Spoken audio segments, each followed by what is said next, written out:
Kun sagalee qeerroo bilisummaa Oromooti.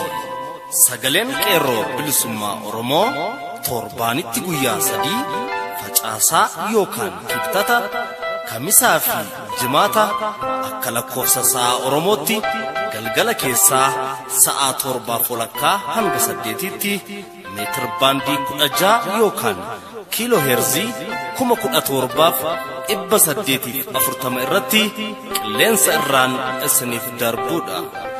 Kun sagalee qeerroo bilisummaa Oromooti.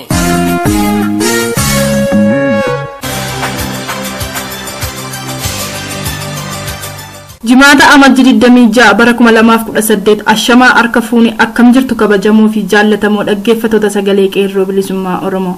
Kun qophii sagalee qeerroo bilisummaa Oromoo kallattiin Oromiyaa irraa isiniif darbaa jirudha. Sagantaan keenya akkuma beekamu oduu isin dhageessisuun eegalla.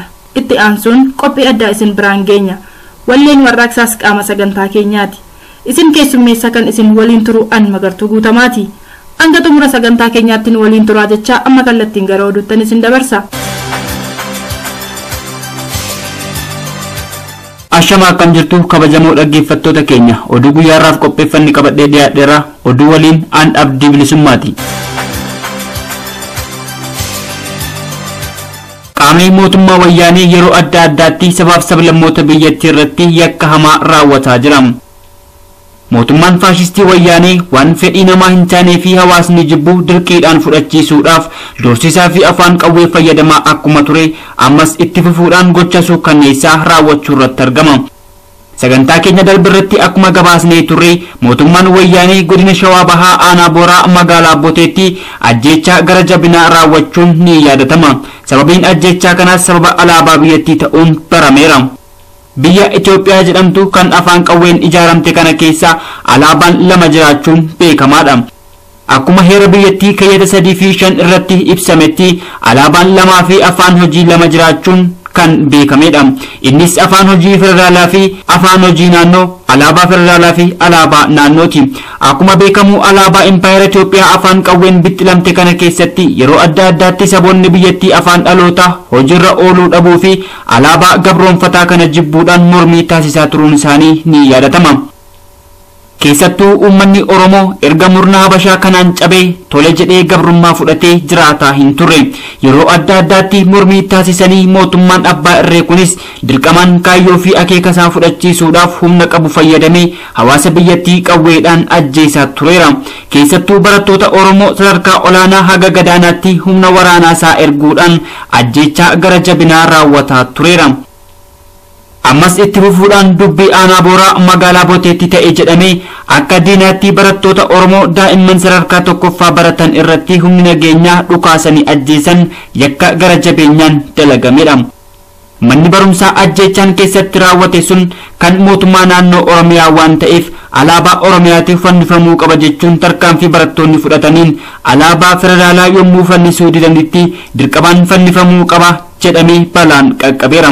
Alaabaan federaalaa waajjira federaalaa qofaaf fayyada jechuun kan morman barattoonni mootummaan abbaa irree kun garuu waajjiraalee naannoofis fayyaduu qaba jedhee sanuu daa'imni ajjeefamuun seera cabsuu qofa osoo hin taane yakka guddaadha. Mootummaan kun sababa alaabaa kana fanniseef barattoota kanatti himee amansiisuu utuu hin yaaliin yakka ajjeechaa raawwachuun sababa alaabaa kanaaf qofa osoo hin taane jibbinsa jalqabarraa kaasee saba Oromootiif qabu ta'uudhaan akka ta'eef shakkiin hin jiru. Mootummoonni naannoo biroo waajjiroolee federaalaatiin alatti alaabaa naannoo isaanii qofa yommuu fayyadaman mootummaan naannoo Oromiyaa garuu maaliif dhimma alaabaa federaalaa irratti gaaffii kaastu jedhee humna nageenyaa itti bobbaasee daa'imman Oromoo mana barumsaatti ajjeesisaa jira. Oromoonni raayyaa qobboo mootummaa faasistii wayyaaneetiin dararamaa jiraachuun dhaga'ame. Mootoleen Habashaa dhufee darbaa bara mootii Tewoodiroos irraa eegalee uummanni Oromoo raayyaa dararaa hamaaf saaxilamaa kan ture ammas itti fufuudhaan mootummaan wayyaanes dabaree isaa yakka gara jabinaa irratti raawwachaa jira. Oromoon raayyaa dhiibbaa ilmaan Habashaatiin irra ga'aa tureen aadaa afaanii fi eenyummaa isaallee kan sarbamee ture haga ammaa shororkaan diinaa irraa dhaabbatee hin beeku. Mootummoonni dhufaa darbaa Tewoodiroos, Yohaannis, Minilik, Haayile Sillaasee fi kanneen biroo dabalatee yakka hamaa uummata Oromoo raayyaa irratti raawwataa turaniiru. addatti mootummaan Hayilee Sillaasee waraana qilleensarraa helikoophitarii biyyoota adiirraa kadhatee yeroo jalqabaatiif humna qilleensarraan waraanuu uummata Oromoo Walloo irratti akka jalqabee seenaan ni hima. Ammas bifuma wal fakkaatuun mootummaan wayyaanee guyyaa kaleessaa helikoophitarii fayyadamuudhaan uummata Oromoo Qobboo irratti akka tuuletu himame. Uummanni Oromoo Qobboo mormii sirna mootummaa faashistii wayyaanee kanarratti guyyaa kaleessaa taasisaniin mana hidhaa wayyaanee cabsuudhaan hidhamtoota hedduu akka baafatan maddeen ibsaniiru. Oduu keenya biraatiin dhukaasa humni ittisa biyyaa Itoophiyaa godina Shawaa Bahaa Aanaa Fantaallee mooraa warshaa sukkaaraa Matahaaraa ganda Saaraa Weebaatti uummata irratti baneen uummata irraa lubbuun dubartii tokko darbee namoonni yeroof baay'inni isaanii hin beekamne madaa'uun isaanii dhaga'ame. Ka'umsi walitti bu'iinsa kanaatis dhaabbanni warshaa sukkaara Matahaaraa agadaa dhaabuuf jecha iddoo awwaalchaa qotuun lafee fi reeffa namoota awwaalaman yeroo baasutti hawaasni naannootis gochaa kana balaaleffachuudhaan konkolaataa dhaabbatichaa tokko yeroo gubutti dhaabbatichi humna waraanaa duraan achi keessa qubatee jiru irratti humna dabalataa gaafachuun uummata nagaa irratti dhukaasni baname. Namoonni miidhamanis gara hospitaala warshichaa fi Adaamaatti geeffamuudhaan yaalamaa akka jirantu beekameera. Mootummaan dhufaa darban hawaasa aanaa Fantaallee lafa diriiraa irraa maqaa dhaabbata warshaa sukkaara Matahaaraa paarkii hawaashii fi investimentiitiin fonqolchaa tureera.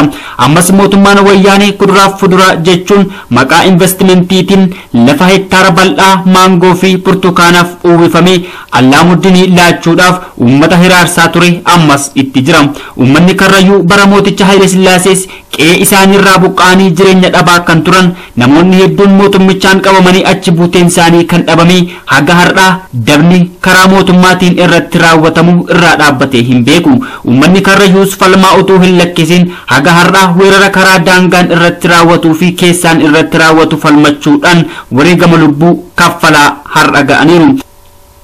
Raayyaan ittisaa wayyaanee ajjechaa gara jabummaa Oromiyaa aanaalee garagaraatti raawwataa ture Fantaalleetti itti fufuudhaan intala durbaa daa'ima waggaa 12 rasaasaan ajjeeseera. Gochaan kun nurraa dhaabbachuu qaba jechuun hawaasni balaaleffachuu irratti argama. Dhumarratti maqaa hidhamtoota siyaasaa lakkisuutiin uummata burjaajessaa kan turte mootummaan wayyaanee namoota muraasa lakkiftullee hidhamtoonni siyaasaa hedduun mana dabaa wayyaanee sana keessatti hafanii akka jiran beekame. Hidhamtoonni siyaasaa bara 1991 irraa eegaluudhaan mootummaa kanaan ukkaanfaman hedduun mana dabaa sana keessatti kan du'anii fi hedduun achi buuteen isaanii akka dhabame beekamaadha. Gootonni waraana bilisummaa Oromoo kanneen akka Jaalladhii Gammadaa fi Jireenyaa Ayyaanaa dabalatee haga ammaa achi buuteen isaanii dhabameera. Hidhamtoota kanneeniif haga ammaa wanti yaadame dhibuun tuffii uummata kanarraa qaban agarsiisuudha. Kana malees hidhamtoonni kanneen biroon gariin mana dabaa wayyaanee keessatti qaamaa hir'atanii gariin haga ammaa dhukkubaan dararamaa akka jiran maddeen keenya ni ibsu. Magaalaa Finfinnee keessaa humna tikaa wayyaaneetiin butamtee mana hidhaa Qaallittii kan turte aadde Lalisee Bahaaroo hidhamtoonni biroo hedduun hafanii akka jiran dubbatti. Aadde Laliseen Maayikilaawwii keessaa baatilee 4 turuu kan dubbattu turtiin Maayikilaawwii keessatti dararaa uummata Oromoo irra ga'u akkaan hammaataa akka ta'e himti. Laliseen akka shamarraatti dararaan raawwatamuu yaaddessaa ta'uu himuudhaan mana hidhaa wayyaanee sana keessatti ilaalchi Oromoon ittiin ilaalamuu fi saboonni biroo ittiin ilaalaman adda akka ta'e dubbatti. Namoonni Oromoo ta'an akka adda bilisummaa Oromootti waan ilaalamaniif qorannoon irratti geggeeffamu jabaataa ta'uutu himama. Mana hidhaa wayyaanee sana keessatti dubartoonni sababa siyaasaan hidhamanii mana murtiitti dhimmi isaanii ilaalamaa ture nama 13 yommuu ta'an isaan keessaa kan gadhiifame nama 5 qofa akka ta'etu beekame. Lakkoofsa hidhamtoota mana hidhaa jiraniin yoo madaalamu namni gadhiifame baay'ee muraasa kan ta'ee fi mootummaan garuu namoota muraasa lakkisuudhaan akka hojii seera qabeessaa hojjeteetti mootummaa addunyaatti ittiin of dhaadheessaa jiraachuutu mul'ata. Kabajamoo dhaggeeffattoota keenya oduun guyyaarraaf qopheeffanne kanuma qophiilee keenya afaan waliin turtii gaarii.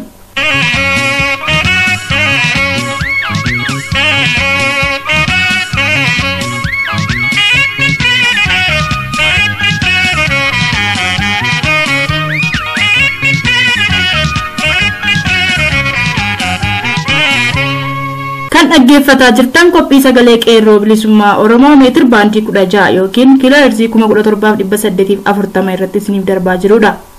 Oduu kan isin dhageessise Jaal Abdii Bilisummaa ture. Horii bulii jenna. kanatti aansuun wallee warraaqsaa tokkoon booda gara qophii itti aanutan isin dabarsa ammas nu waliin tura.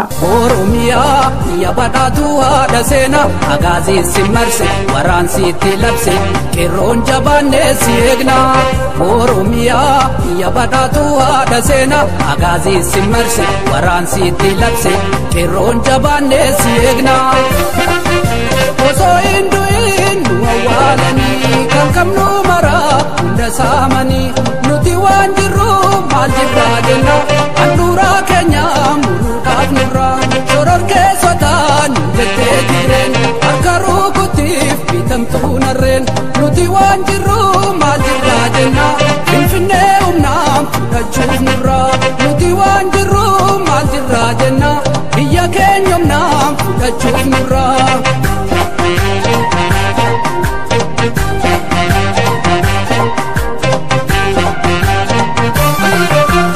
Magaalaan jennu baadiyyaa dhaabbachuu qabna waardiyaa eeboof gaachana qabannee falmachuu qabna loolannee.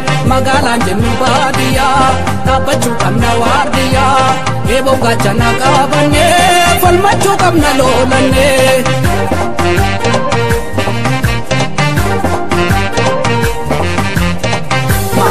Maali dhaabbacha ture Finfinnee dhagayya saba koon kijibne Finfinneen kan Oromoo Oromiyaadha Oromoo dhabbaan biyyaa Oromoo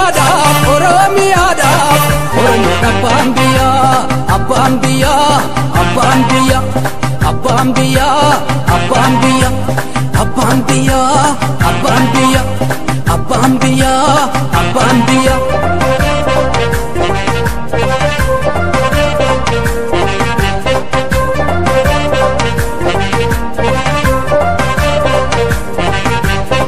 Oromiyaa biyya badhaatu haadha seena agaazii si marse waraansi itti labse qeerroon tokkummaan si eegna. Oromiyaa biyya badhaatu haadha seena agaazii si marse waraansi itti labse qeerroon tokkummaan si eegna. Osoo hin du'in nu awwaalanii kan qabnu maraa hunda saamanii nuti waan jirru maal jirraa jenna handhuuraa keenya muruudhaaf nurraa shororkeessotaa nu jettee jirreen harka rukutiif bitamtuu narreen nuti waan jirru maal jirraa jenna finfinnee humnaan fudhachuuf nurraa nuti waan jirru maal jirraa jenna Oromiyaa humnaan fudhachuuf nurraa.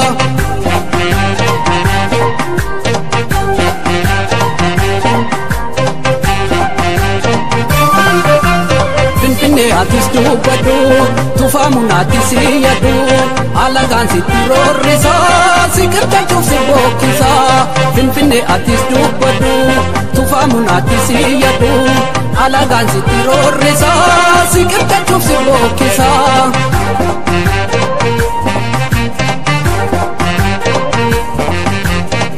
Ekeraa lafa Oromoo itti marsee fudhata dhalataan inni biyyaan rakkata kan hidhamee kun biyyarraa baqata. Maalee duree maatee suree hunda barree agarree maalee duree maatee suree hunda barree agarree hunda barree hunda agarree hunda barree hunda agarree hunda barree barree bar hunda agarree hunda barree barree bar hunda agarree.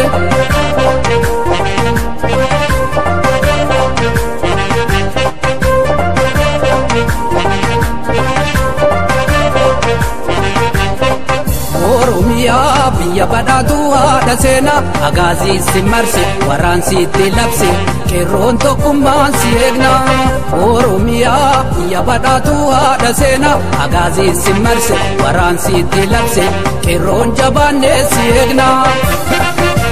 Osoo hin du'in nu awwaalanii kan qabnu maraa hunda saamanii nuti waan jirru maal jirraa jenna handhuuraa keenya muruudhaaf nurraa shororkeessotaa nu jettee jirreen harka rukutiif bitamtuu narreen nuti waan jirru maal jirraa jenna finfinnee humnaan fudhachuuf nurraa nuti waan jirru maal jirraa jenna biyya keenya humnaan fudhachuuf nurraa.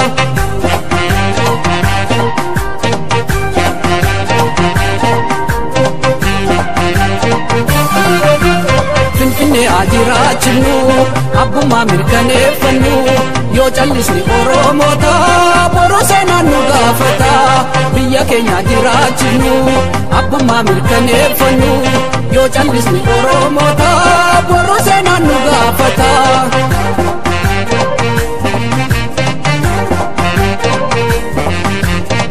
Ekeraan lafa Oromoo itti marsee fudhata dhalataan inni biyyaan rakkata kuni dhamee kan biyyarraa baqata maalee duree maatee suree hunda barree agarree maalee duree maatee suree hunda barree agarree hunda barree hunda agarree hunda barree barree hunda agarree. Oromiyaa keessatti sharariitiin wayyaanee OPDO'n maal xaxaa jirti? Boondiin OPDO alaaf keessatti maal fakkaata? Waan dhugaa dubbannuuf nu jibbu jette urunguun yookaan jajjuun. Biyya har'a akka waan ofii qofaa ijaaraniitti habashaan ittiin dhaadatan Itoophiyaan lafee abboota keenyaan ijaaramte. Lafee nama keenyaan haa ijaaramtu malee numaaf si'oon lafarraa taatee nu dararaa jaarrolee lakkoofsisaa jirti. Itoophiyaa ijaaruu keessatti gootonni keenya gootummaa isaaniin lafee cabanii dhiiga dhangalaasaa turaniiru. Ta'ullee akka nama biyyaaf of wareegee dhiisii akka nama maatiif of wareegeellee hanqisanii seenaa gootota keenyaa mara moofaa jibbaaf moofaa hacuuccaan haguuganii kaa'aniiru. Gootota keenya Itoophiyaa ijaaran garii immoo Kiristinnaa maqaa jijjiiranii goota isaanii taasifataniiru. Hanni habashaa hanna siyaasaa qofa miti gootallee hataa turaniiru. Addunyaa irratti waan ta'ee hin beekne nurratti taasisan. Seenaa keenya ni hatu, aadaa uffannaa ni hatu, waan jiraa ni hatu. Hanni habashaan godhu tokkoof lama miti. Gootota hedduu hataman yoo maqaa dhoofne Magarsaa Badhaasaa yookaan Abuna Phexros, Balaay Zallaqaa fi hedduu isaanii maqaa dha'uun ni danda'ama. Gootota Oromoo hedduu immoo maqaa isaanii kaasuu kan lagatan gootota biyya abbaa isaanii irraa garboonfataa fincilaa turan kanneen akka Baalchaa Abbaa Nabsoo, Gabayyoo Gurmuu fi hedduu isaanii akka maqaa abbiyyuutti yookaan amaatiitti lagataa turaniiru ittis jiru. Waan hedduu nama aarsu keessaa kan nama mufachiisu haleellaa jabaa kan Xaaliyaanii irraa dhaqqabsiisaa turan gartuu leenca gurraachaa yookaan Xuqurambasaa akka waan ofii abboonni isaanii yookaan habashaan ijaareetti yeroo ittiin of dhaadessan argaatuma jirra. Hanna siyaasaa keessaa kan hanga ammaa habashaan Oromoo irratti taphateen kulkula jabaa kan nuuf ta'e qabsoo addi bilisummaa Oromoon itti dadhabee darbuu kuffisuu danda'e hatuun wayyaaneen hanga har'aa uummata keenya saamuu fi ajjeesuuf gidirsuu dandeessee jirti. Hanni siyaasaa Oromoo irratti habashootaan garbummaa jaarrota dheeraa akka dhaqqabsiise beekamaadha. Qabsoo addi bilisummaa Oromoo taasiseen humnaan cabsee darbuu konkolaachise qophaa isaatti wayyaaneen abbaa taate. Kun marti karaa sareen galtee waraabessi gala isa Oromoon jedhu karaa booji'amtoota dargii kanneen waraana keessatti booji'amanii wabii lubbuun jiraachuu argachuuf wayyaaneetti kufan irraan nu dhaqqabe. Gartuun booji'amtootaa OPDO waggoota dheeraaf lubbuu turuus danda'aniiru. Kaayyoon isaanii lama buluu waan ta'eef. Ammas isa darbe kaasuurra kan ammaatti haa deebinu. Uummanni Oromoo qabsoo abbaa biyyummaa taasisaa jiraachuun bilisummaaf ganamaa galgala wayyaaneen waludhaa ooluunsaa ifaadha. Kaayyoof tarsiimoo uummata Oromoo qabsoo bilisummaa Oromoo kana daldala godhatanii sharafaaf kan itti gargaaramaa jiran hedduun biqilaniiru biqiluufis jiru. Qeerroo qabsoon hin sharafamtu hin daldalamtu. Gabaa diinaa geessanii qabsoo daldaluun gantummaadha. Ejjennoon hin gurguramtu. Ejjennoof kutannoof kaayyoon galma naamusaa fi kanneen kana ni gaafata. Qabsoo uummataa qabsoo Oromiyaa ijaaruu dabsanii gara qabsoo Itoophiyaatti haqaaqummaataansaa sharafa qabsooti. Hanni qabsoo haalaan biyyattii keessatti babal'ataa tureera. Itoophiyaa keessatti abbaan qabsoo gooliin gahee baroota dheeraaf qabsoon harkaa hatamaa yoo nageesse. Hanni kun waggoota hedduu dura dabalee socho'aa ture. Amma kellaa qabsoo keenya shiboon haa ijaarrannu. Dargaggoo har'aa irraa moonaa qabsoo akkaataa itti tiksan abboota qabsoo keenya yoonaan ga'an irraa baruuf dhaaluun dirqama. Sharariitiin maali? Sharariitiin ilbiisa xaxxuudha. xaxaan sarariitii kanniisa titiisaa fi ilbiisota biroo qabu irratti sarariitii foon ilbiisaa gumaata laata. Sarariitiin xaxaa xaxxuun ilbiisota soorratti, xaxaan sarariitii ilbiisota murannoof kutannoo qaban hin qabu. Keessattuu xaxaan sarariitii goondaaf mixii qabuu hin danda'u. Ilbiisota ogeessa bakka deemaniif waan deemaniif beekan, ilbiisota egeree isaaniif egeree maatii isaaniif dhama'an qabee hin beeku. Oppiidiyoon sarariitiidha. Xaxaa xaxxuun uummata Oromoo mangaagaa wayyaanee keessatti darbuun qooda guddaa bahatteetti bahataas jirti. Xaxaan oppiidiyoo namoota ejjennoon laaffatan qaba. Qaama kaayyoof kutannoo jabaa hin qabne qabuun beekama. Keessattuu qabsaa'ota ejjennoo isaanii jabeessuu dadhabanii dhommoksan liqimsaa turee ittis jira. Oppiidiyoo yookaan sarariitiin wayyaanee alaaf keessaa maal tataa jirti? Wantoota guddaan piroojeektii jalqabaa ta'ee wayyaaneen dalagamaa jiru qeerroo muuduudha. Qeerroo muuduun tooftaa fi icciitii mataasaa ittiin masakamu qaba. Qabsaa'aa fakkaatee uummata biyya alaatti dirqama oppiidiyoo fudhatanii bobba'aniin galma gaha. Inni alaa qabsaa'aa fakkaatu oppiidiyoon alaa maqaa qeerroo oppiidiyoo keessaaf laata. Oppiidiyoon keessaa immoo kallattiin hojii seekuriitii yookaan basaasummaa irratti bobbaafti. Adeemsi basaasaa taasisuu jalqabaa basaasaadha jedhamee itti adeema miti. Jalqaba biyya keenya irratti hoogganaa ta'uu qabnaadhaan hoogganaa gandaa taasisu yookaan hoogganaa magaalaa, sana booda biiroonni laatamaaf hojiis ni eeggala. Keessattuu barattoota yuunivarsiitii xumuranii ba'an kanneen hiriira qindeessan addatti qeerroo bilisummaa Oromootu barbaadama. Qeerroo bilisummaa Oromoo geggeessaa isaanii argachuun geggeessaa qeerroo tokko qabatan jechuun qabsoo sana dhaamsine jedhanii irratti walii galame. Kana irra dhaabbatamee Oromiyaa keessatti amma hojiin bashbasha ta'eera. Barbaaddu hoogganaa ta'uu, barbaaddu konkolaataa sadii ol sii kennamee magaalaa feete keessa sochootee hojii basaasummaa mootummaaf dalagda. Piroojeektii guddaa wayyaaneen maallaqa itti dhangalaastee kun namoota akkamii gaaga'aa jira? Barataan hedduun akkasuma dargaggoonni keenya hicciitii kana utuu hin beekin itti galaa jira. Magaalota Oromiyaa kanneen akka Gimbii, Mandii, Amboo, Naqamtee fi Ba'a Oromiyaa hedduu keessatti barattoota bara darbe eebbifamanii biyya jirantu bulchaa magaalaa, bulchaa gandaa ta'aa jira. Maaliif akkana gootu yoo gaafataman qabsicha keessa harki qirree feesbuukii akka jiru dubbatu.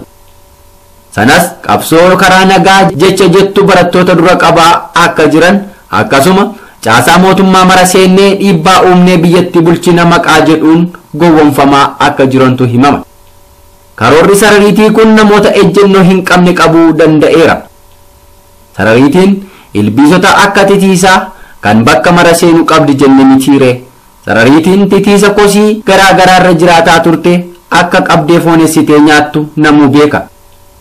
Sarariitiin wayyaanee maqaa oppiidiyoo qabu kun dargaggoota kaayyoo irratti hin amanne burjaajessuurra taree qabeera, qabaas jira.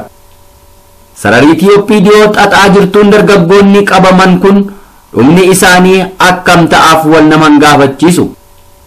Yoo amanamanii wayyaaneef hojjetan basaastota qaalii ta'uun garaa isaanii ni guddifatu. Garraamoti qabsoof se'anii seenaa jiran du'a akka ta'e du'arra darbee foon isaaniif jireenya isaanii wayyaaneen akka nyaachuuf jirtu namuu hubachuu qaba. Dhumarratti falli maal ta'uu qaba? Qabsaa'uu feetaa? Uummata kee waanjoo gabrummaarraa hiikuu feetaa? Uummata kee garbummaarraa bilisa baasuu feetaa? Yoos ejjennoo qabaadhu, kaayyoo irratti masakami. Qabsoon hedduudha. Qabsoo akkamii geggeessita? Qabsoo jireenyaa, qabsoo bilisummaa, qabsoo of kabachiisuu. Isaan kana keessaa tokko filadhu. Qabsoo jireenyaa geggeessuu feeta taanaan karaa maallaqa argattu barbaadda. Qabsoo bilisummaa sabaa taanaan kaayyoo duraaf kaayyoo jabaan bilisummaa irratti ijaajjii dhaabbadhu.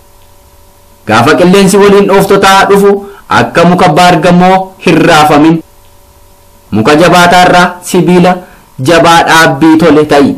Kaayyoo kee maseensi kan uummataa dursi. Kaayyoo kee maseensuun maallaqaan bitamuu, maallaqaan gowwoomfamuu, aangoon sossobamuu irraa walaba si godhee bilisummaa uummataa qofaaf bilisummaa si dheebossa yookaas gara qabsoo haqaatti si geessa.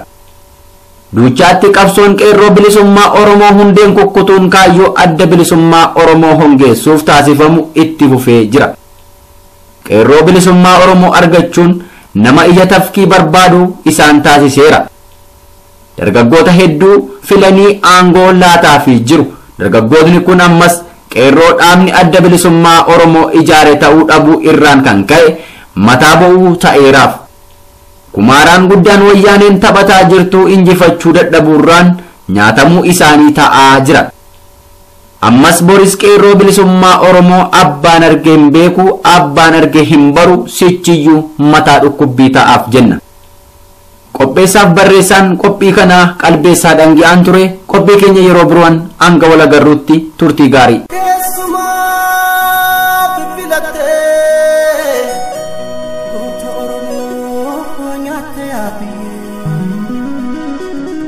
Wallaggaatti nambistee abishee garbaa nyaattee abiyyee shawaatti si nambistee taaddasaa birruu nyaattee abiyyee harargeetti nambistee lamoo qilxuu nyaattee abiyyee baaleetti si nambistee waaqoo guutuufaa nyaattee abiyyee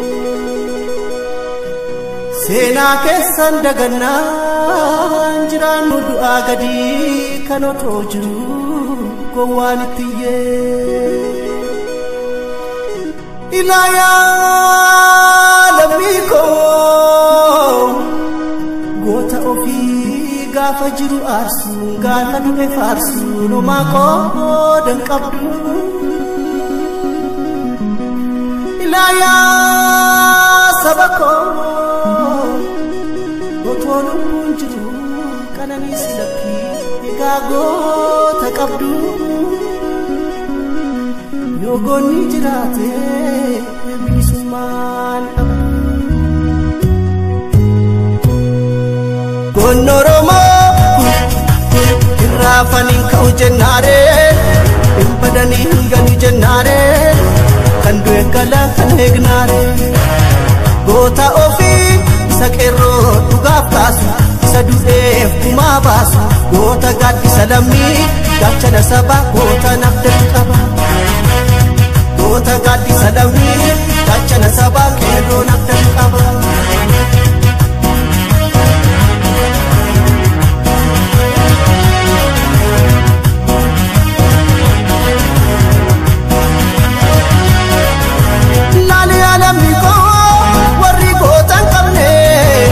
Beesillee haaloti kuusaa waraabuu biyyanitti yuusaa kabajan qabu seenaan galmeessu sodaa lubbuuti dhiirarraan dheessu kabajan qabu seenaan galmeessu sodaa lubbuuti dhiirarraan dheessu qeerroorraan dheessanii dheessinaan boru hamii taati qeerroo jabeeffanna tuqamaan takkanii saati isa dhufuu jabeeffan kan darbee dhiisaati isa dhufuu jabeeffan kan darbee dhiisaati. Egaan dhaggeeffatoota keenya sagantaan guyyaa har'aaf qopheeffanne kana fakkaata waan nu dhaggeeffattaniif galanni keessan bilisummaa haa ta'u jecha qophii keenya guyyaa biroon hanga wal agarruutti nagaan nuuf tura injifannoo uummata Oromoof gadaa xumura garbummaati.